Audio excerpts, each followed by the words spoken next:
Hi, everyone, and welcome back to our weekly online Fuelarts Art and Tech webinar series, where we are merging the two worlds together, the world of art tech and the world of venture capital. So here in May, we're continuing a series of interviews with the founders of Fuelarts and Tezos Accelerator that has successfully finished 3 weeks ago. So the startup graduates can show the international art tech community and the international investment community their growth and success. I'm happy to welcome here as well Sonia Stubblewine. As you can see from her new updated title, she's the head of projects at Fuelarts. And today we're welcoming one of the most disruptive startups from our previous batch, artsquare.io from the UK, from London. I'm happy to welcome its co-founders, Fabrizio D'Aloia and Francesco Boni. Hi. Ciao, Francesco. Ciao, Fabrizio. Hi, Dennis. Yeah, thanks for joining us. 3 weeks have passed from our demo day, so it's we are pretty sure that you also updated some items in your deck and feel much more confident, even despite the fact that you were more than confident during the demo day. So we are here to know more about you as the co-founders and about some peculiarities about the batch, and to know more about artsquare.io. So, but first, let me please present you with the small introduction. So Fabrizio is an Italian engineer and serial entrepreneur. Back in 1982, he started SOFT.Lab, software house leader in interactive engineering applications. In 1999, he founded Microgame, the Italian leader in online services for the real money gaming market, with a community of more than 2.5 million users. And what is most important for Fabrizio's current position as a co-founder of artsquare.io, Fabrizio is passionate about contemporary and modern art, and he is one of the most active collectors of the south of Italy. Thank you for the introduction. Yeah. Francesco has a background of a corporate lawyer by trade, with several years of experience in the venture capital industry. So after finishing his studies in Los Angeles, California, he moved to the UK in 2013 and joined iStarter, the Italian accelerator in London. And then Francesco was working as a director of operations for Toucan Ventures, a seed capital accelerator, another accelerator focusing on the creative sectors. Also, Francesco has been selected by Forbes Italia in the best 100 entrepreneurs are under 30 list of 2018. So despite Francesca had the previous experience of collaborating with two accelerators, he was brave enough to apply for Fuelarts and Tezos Accelerator. Dear Fabrizio, dear Francesca, our first question is a traditional one. So with your extended background of engineering and entrepreneurship, and at the same time law and financial trade, so what has brought you to Web3? You can share the replies, or between each other, and or do whatever you want. On a personal level, first of all, thank you for the introduction. It's a pleasure to be here and to catch up after the demo day. Web3 for me was 2017. It was I was working in the accelerator. There was a seed capital elements, always working in innovation, and there was this new technology that was becoming mainstream, blockchain. A lot of friends were getting involved in projects, things like that. So after the Forbes selection in the Forbes list, I really wanted to do my own project in tech, and I really saw in Web3 something that made sense. the main elements of immutability, transparency, the change in the banking system. Those are all messages that I was very passionate about. So I decided to match this passion for technology with the ambition to do my own project. And for you? Web3 is very interesting to change a lot of business model, traditional business model.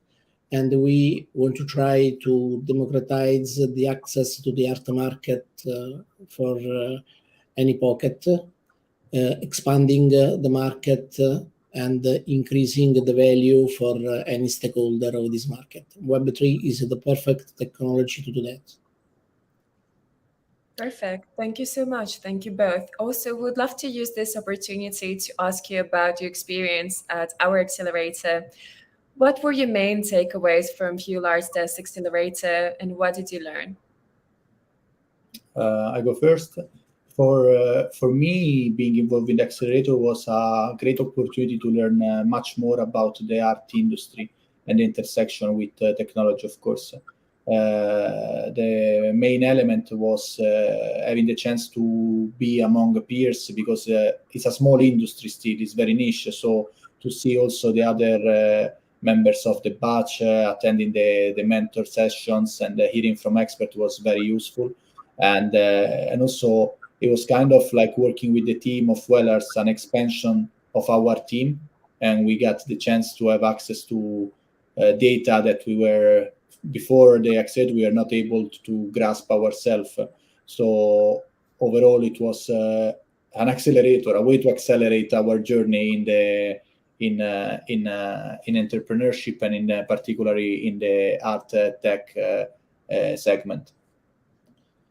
Experience and the knowledge are not enough, and the accelerator is always a good field where we can exchange idea and approaches to the market and to the technology with other entrepreneurs. And this is very important for us. Thank you. Thank you for Great, sharing thank that. you. Really happy to hear that. And yeah, as soon as we started, you started sharing your Fuelarts and Tezos experience. So let's get back to your pitch deck. And could you please pitch again now, and then to refresh your business idea, business model to our audience, and then we'll get back to you with a question. So we are disappearing from the stream, me and Sonia. See you in 6 minutes. Absolutely. So what are we doing at R-Square? We are a Web3 fractional shares exchange focusing on blue chip art and collectibles investment. The art market is evolving. We believe that there is a new kind of art investor that joined the game, someone that is younger, more tech savvy, and that demands a different approach in art investing. We are building R-Square as a platform where the traditional art market players can connect with this new kind of liquidity that join the art investment. In terms of market size, we are looking at very impressive numbers because effectively we are putting together art investment. So the 70 billion in art trades just in 2022, but also NFT and digital asset trading that amounts to around 17-18 billion. Overall, we believe that fractionalization is working very well, is proving a good innovation for other industry, like for other asset classes like real estate or alternative assets, and we believe it just makes sense that applying it to art makes sense. It's important to clarify what kind of art is possible to find on R-Square. You won't be able to find speculative digital collectibles like Bored Apes, but you'll be able to invest in asset value blue chip artworks, like artworks from artists like Andy Warhol.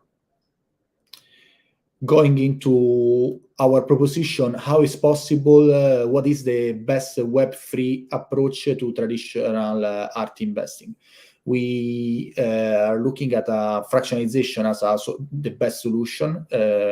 on our platform, contemporary artworks, collectibles, or digital art are proposed for fractionalization.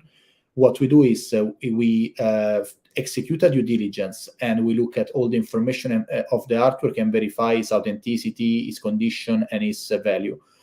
We then define the rules of the multiple ownership. Everything is embedded in an NFT that is effectively a digital twin of the original asset.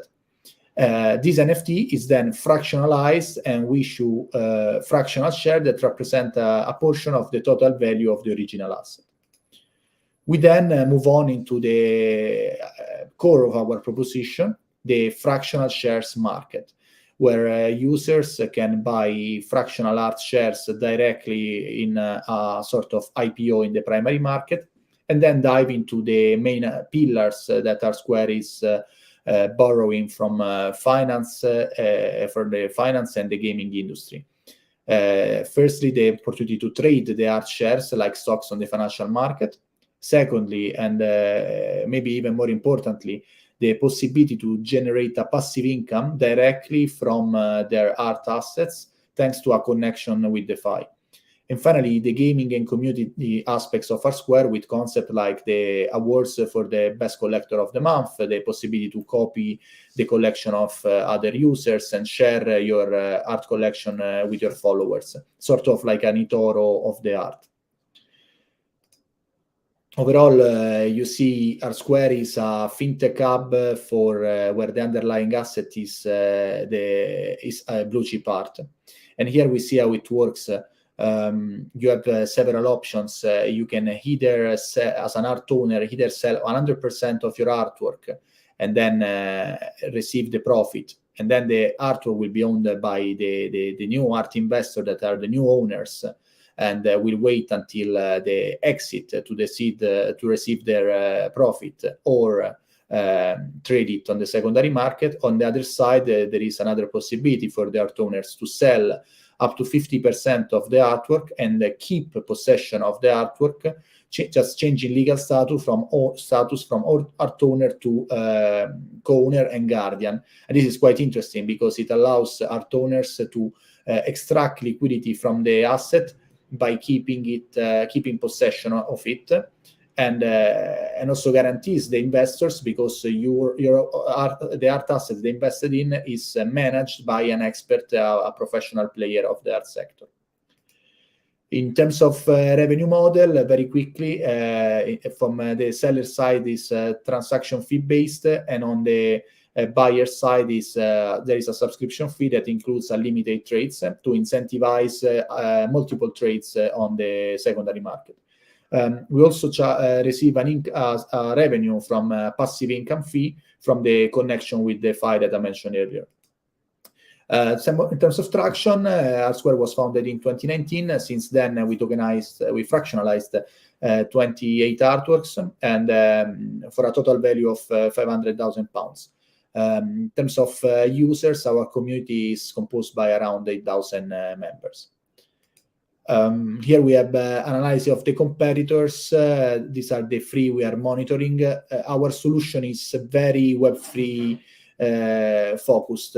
Therefore, we are convinced that our proposition can be more appealing for the Web3 community, and it can be also a good way to open the gates of give the opportunity to traditional players to understand Web3 tools by investing in art. In terms of team, no need to repeat the introduction that Dennis just made, but I want to spend a few words on the rest of the team. You see here, basically, we cover the expertise in finance, in tech, and of course in art. That is very important to have in-house to bring the project to the next level. You can also see that we've been mentioned by the main media in the industry, which confirms that there is a lot of interest in art fractionalization. In terms of accomplishment, we already completed an angel round in 2021. We launched the first blockchain feature at the end during the demo day of the Fuelarts Tezos Accelerator. It's built, of course, on the Tezos chain. And we launched a series of live events where users can buy directly fractional shares from a gallery just with a QR code from their smartphone, they can invest in fractional shares starting from as low as £1. In terms of roadmap, we already explored fractionalization in the beginning of our project, and we have a full working exchange.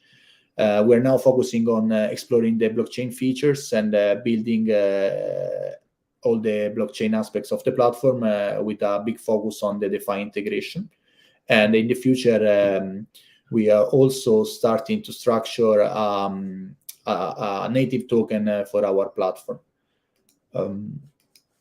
And that's it. There's a QR code that gives access to a demo. Basically, you'll be able to buy shares of the artworks that you see here in the cover. That is print from Damien Hirst.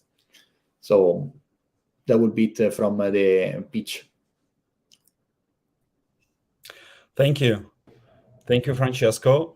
Regarding your QR code, there is, I mean, you've made a smart move. You gave the name to your startup the same as the website address. So did you make it on purpose? Yes. Just to simplify the funnel. Yes, absolutely, and also to optimize the marketing expenses, creating a stronger connection between the company name and the platform. And also because we believe in a dedicated company involved exclusively in the art fractionalization business. Okay, thank you. Great. Also, based on your pitch, we would like to ask you a couple of follow-up questions. So probably the first one, although you already mentioned it in your pitch, we'd love to hear more about your competitive advantages. What is the main one here? Competitive advantage? You want to address it? We are the best advantage is related about the use of blockchain technology, because we are able to fractionalize and list on the platform any artwork or collectible starting from just a few thousand of euro of value. And this is very interesting because we can approach a wide range of artists, contemporary artists, and also traditional blue chip artists. Great. Yeah, I want to expand on this. Why is effective to use? As a Web3 company, you always get asked, do you actually need the blockchain? And we think we do in our case, because the innovation is there. Thanks to the blockchain, as Fabrizio was saying, fractionalization is very cost effective. Otherwise, you will have to do an SPV for each artwork. There are some costs related. There is some bureaucracy to exchange the shares. So there is a lot of frictions in this model that for us is analogical. We believe that smart contracts are there to get unlimited amount of shareholders to an artwork. In fact, one of our artworks is co-owned by 1,200 shareholders that can just quickly sell their shares on the secondary market. And when we finalize the Web3 integration, we'll have everything automatized. So this is, we believe, Web3 approach to fractionalization in art is scalable. Just to clarify Francesco words, the idea of fractionalization is very old. Was in a draw, was born around 2003, 2004, but was always in the draw because do not exist at this time the right technology to create a very crowd platform to allow a massive fractionalization of an asset. Great. Secure platform, decentralized, not centralized technology to guarantee all the players of the game. Thank you, Fabrizio. As soon as you touch the historical points,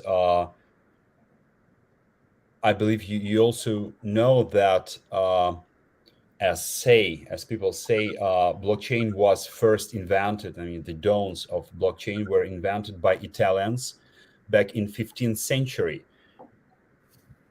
I mean, Italian monks, they had a lot of monasteries, and when one monastery had an intention to lend money to another one, so they decided to have records in all the 100 plus monasteries. And when, let's say, one monastery lended money to another one, all the 100 monasteries had to make changes in their books of records. But of course, the technology wasn't that developed, so it took them several years to make the changes after each record. So that was ineffective. But still, Italians were the ones who, as say, invented, let's say, the basics of blockchain, the basics of decentralized method of records. That is the background of the blockchain technology. Good. So may I ask you, please? I mean, a lot of investors are interested in and asking the word scaling. How is your startup scaling? So how do you see your startup scaling? I think it's a community-led platform. Today, there is a change that we are going through in a technology platform that they're more established, if you want. So the budget that we used to put in pay-per-click ads on social media are kind of becoming obsolete. People trust referrals from trustable sources. So not even an Instagram campaign with influencer is that trustable, in my opinion. What we believe the opportunity is with R-Square is that each artwork is its own influencer. So for us, every artwork we create campaigns around the artworks, leveraging and trying to target as best as possible the users that will be passionate about that particular artist and interested in investing. We have there is, of course, a wide range of user personas, because you have the art lover, you have the crypto lover, and you have the speculator investor that just wants to get the returns of art. But I think the interesting exercise is professional, from the VC on the innovation side, is to see how the game is changing in terms of growth hacking rather than marketing, exploring the Telegram group. I'll give you an example just to close something practical. In each artwork, we are thinking of, for each artwork, to put a Discord channel for each artwork, because the community of the art owners wants to connect. Mm-hmm. And this is a way to put them together. And then, of course, we have the referrals, they can bring other users, etc. But now, a community-led platforms need to become self-sufficient. It's not about putting cash to burn every second in ads, because the new generation they don't even look at those ads. And it's very important for us to leverage on the existing community of living artists. Absolutely. Thank you. Would also love to ask more about... Oh, sorry. Keep going. There's a little delay. Sorry. Sure. Sorry. And it's very important for us to interact with important living artists, because we can easily discuss and cooperate with the artists to promote the artwork of these artists on our platform. Thank you. Thank you for sharing that. That's a totally different approach from what we can see from the fractionalized platforms market. So yeah, that gives value. I mean, your personal experience as an active art collector, it gives more value. Thank you. Also, would like to ask you more about your team. Could you tell us more about how do you make decisions? What is the hierarchy in your team? Good question. Fabrizio, the decision, I have to make them up. Please. That was a good pause. Okay. No, I mean, for us, the way we go back to how we met was in this accelerator. Fabrizio, I kind of matched Fabrizio with one of the startups, given his previous experience in gaming. It's one of the person I respect most in business, and I think the vision comes mostly for him. It's Fabrizio is very good at seeing the market. I have this video of the first time we spoke about R-Square in 2017, and he was telling about it looks like someone is describing NFTs like he got a magic balls and he can see the future. So the decision process is we try to anticipate the next wave of innovation that we think the market need. And if you want, we were unfortunately a step ahead because NFTs boom. People prove that people will want to own digitally.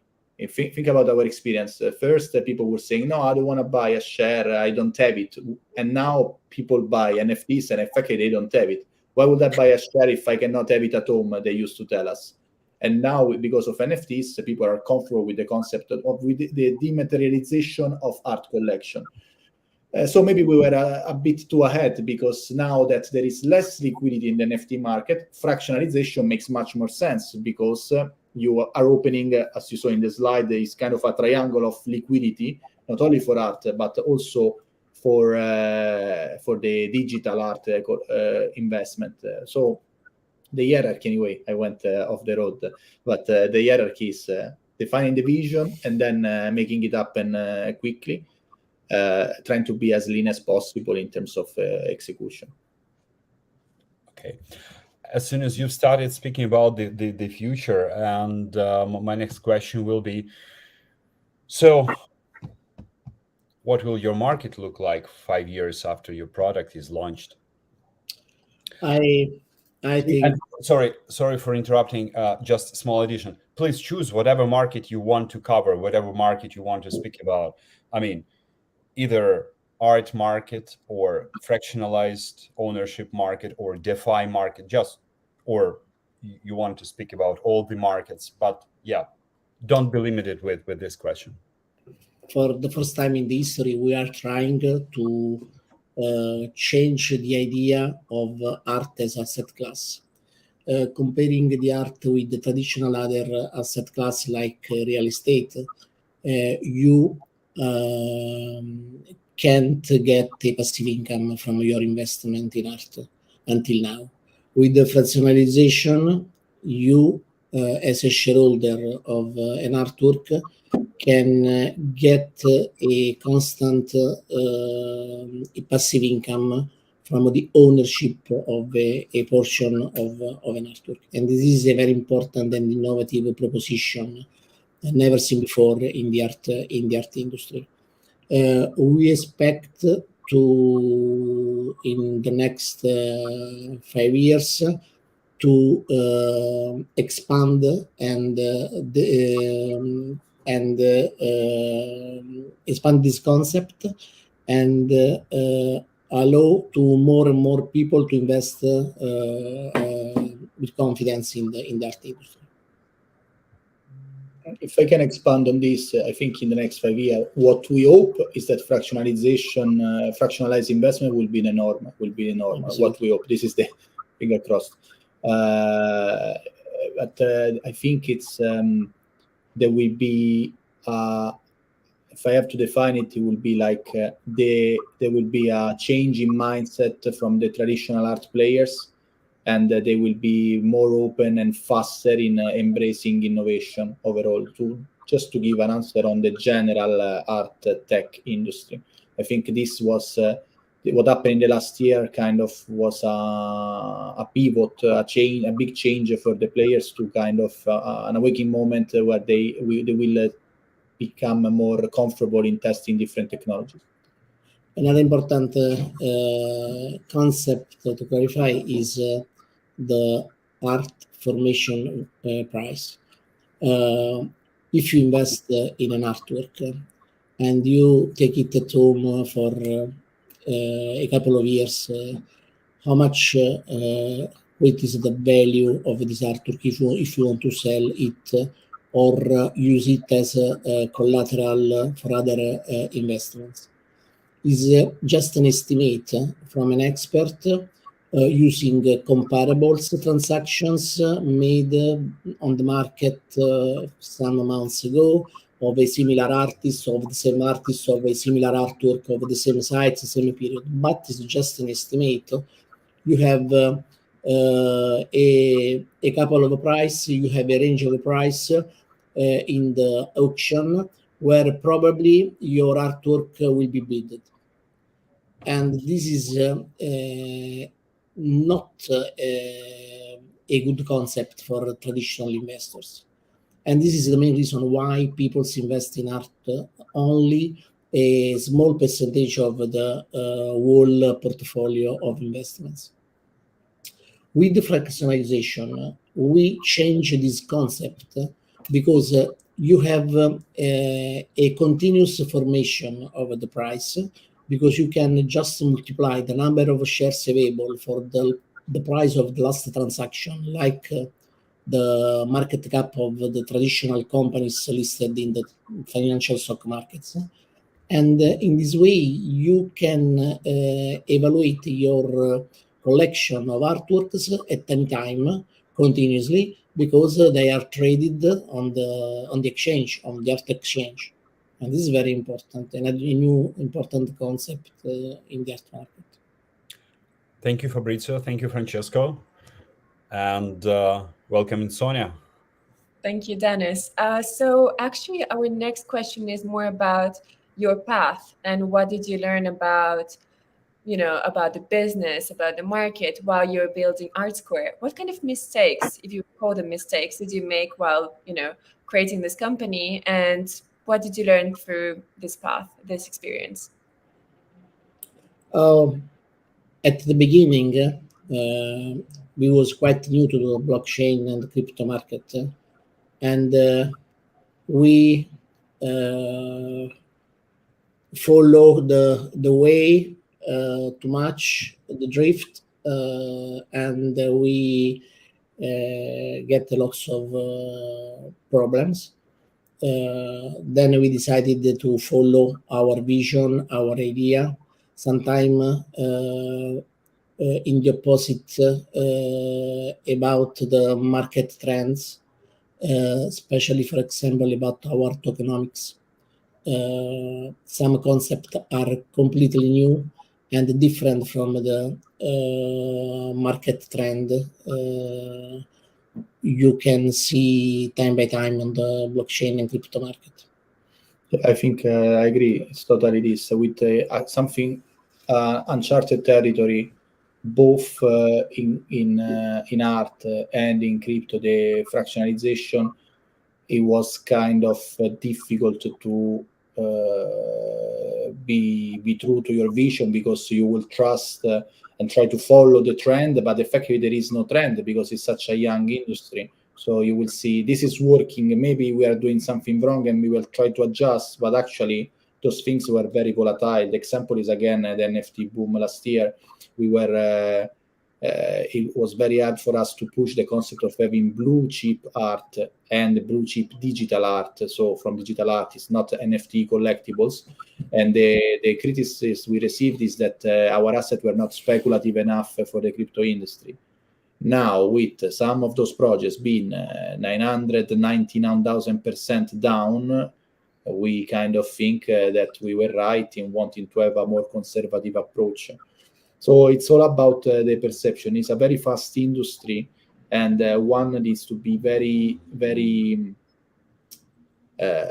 needs to spend a lot of time in defining his message in order to make it clear to the audience. This is why we have the strongest slide, the X on the Bored Apes and the Blue Merlin from Warhol, because it's kind of like, okay, we are doing this. Do we understand it? Because we will spend 20 minutes at explaining, and then we'll be like, so are you doing Bored Apes? So we kind of want to be, the lesson learned is to be very direct about what we are doing and explain it properly. So you're not doing Bored Apes? Exactly. Okay, good to know. Guys, yeah. Let's jump to the following question. The founder's experience and the especially the startup founder's experience is based on inspiration, and there are a lot of examples around us, and I'm pretty sure with that with your long-standing experience, Fabrizio and Francesco, you have your own examples. So whose entrepreneurial experience inspires you? Who is your hero? My experience in the entrepreneurship started in 1980 with Apple, and I met in person Steve Jobs when he was promoting the Apple II in Rome in a conference, and has been always a lighthouse for me. The vision of Jobs about how common people can use and interact with the technology to solve everyday problems. And the design of all my online platforms across my startups was always inspired by an easy to use and a good user experience about the platform to solve the common problem they trying to approach. They use the way they use your platform. Thank you, Fabrizio. What about Francesco? But for me, the character that kind of started my interest in entrepreneurship is Howard Hughes. Is well known for the movie The Aviator with Leonardo DiCaprio. But I came across him when I was 11, 12. I read his biography that someone gifted me, and I was very fascinated by the fact that he was working in several industries, movies, aviation, and his oil company. And I was fascinated by the fact that he was innovating each industries. He was the one that produced the very first Scarface movie that did a lot of innovative and challenge and overcome a lot of challenges in aviation. So that was kind of my thing. Then the movie came out, and it was kind of a reminder. And if you ask me who was my inspiration, I would always say Howard Hughes. Great, beautiful. Great. It was a bit unexpected, but still, that's. I know you wanted me to say Elon Musk, but yeah. I thought you would say it's Fabrizio. I'm told. Yeah, we're joking, of course, but it's Sonia's turn to ask the last question. Thank you both for sharing these inspiration stories. That's very beautiful. So one of our last questions would be actually about fundraising. So how was your experience with fundraising so far, and what did you learn from this experience?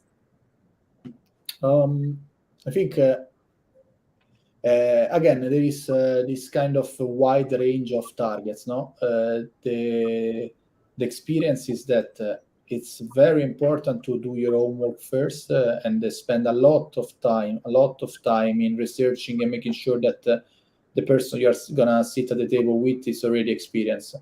It's very frustrating to talk with, to get a meeting with someone that doesn't understand the concept, and it's very rare that you can convert them into investors. And even if you do, most likely you will face problems down the road. So in my experience, and we see it a bit more now, because thanks to the Fuelarts Accelerator, of course, we had the chance to be in touch with very targeted people interested in the space. It's much more of an easier conversation and faster. So if you want to save time, I think the best way is to go when to people that understand the subject matter. It's very important to know our market to start a profitable conversation about our innovative business model and proposition. It's very complex and difficult to gain the attention of a VC or and generally speaking of an investor, type of investor, if they don't know and already understand the dynamics of our market. Mm-hmm. Thank you. Yeah, Thank you for sharing that. fully agree with you both.